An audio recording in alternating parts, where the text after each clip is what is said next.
A teammate sends you a plugin link and says it will save hours.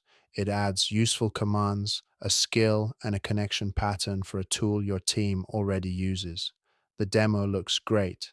Then you ask a simple production question. What exactly did we install? Who owns it? And what can it touch? This is lesson 11 in Claude Code, Production AI Agents. Today, we're talking about plugins and marketplaces, how to reuse capability without accidentally importing supply chain risk. In Lesson 10, we learned that MCP expands the integration boundary. Plugins do something similar at the packaging layer. They make capabilities easier to distribute, but that also means trust decisions travel with the package. A plugin is packaged capability. It may contain commands, skills, tool definitions, configuration, documentation, examples, or connection patterns. That makes plugins useful for teams because they turn repeated setup into a standard package. But packaged capability is still capability. The visible artifact is the plugin trust map. For every plugin, ask 5 questions. Who wrote it? Where did it come from? What permissions does it need? How does it update? How do we roll it back?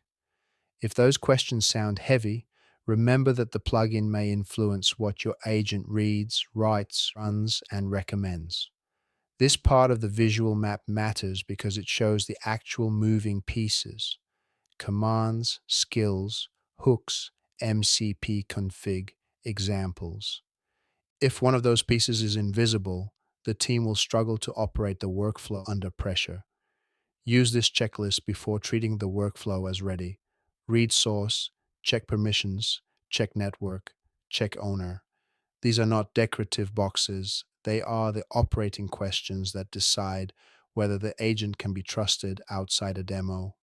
Use this checklist before treating the workflow as ready. Version it, document it, test, install, name the owner.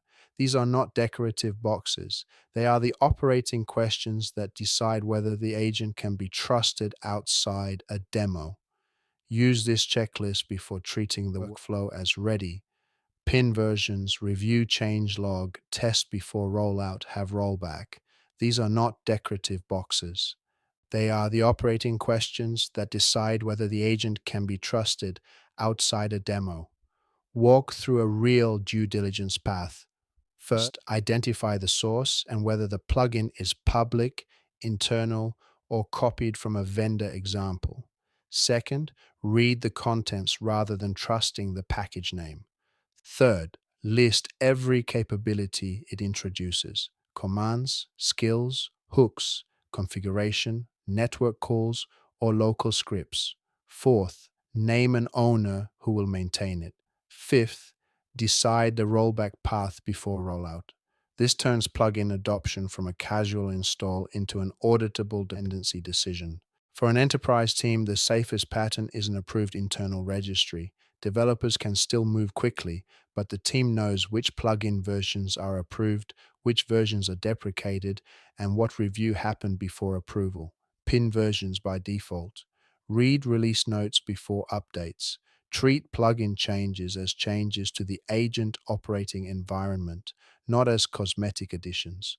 Sometimes the correct production decision is rejection. Reject or quarantine a plugin.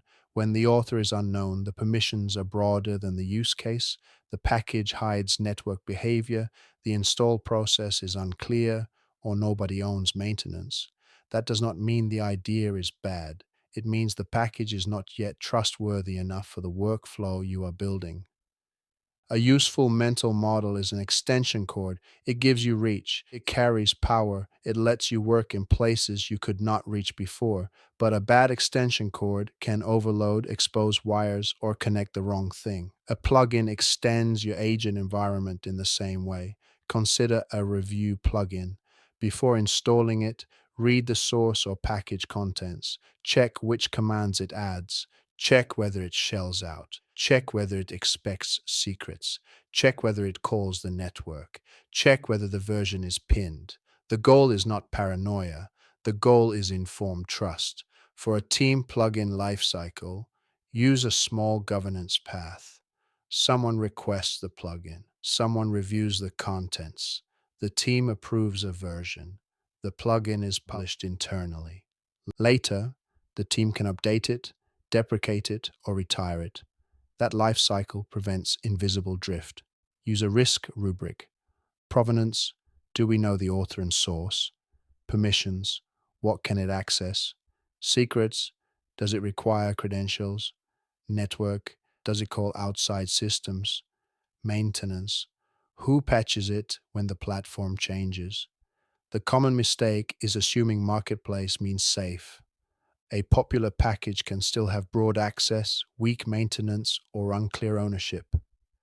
Marketplace discovery is not the same as enterprise approval. Let us recap Lesson 11.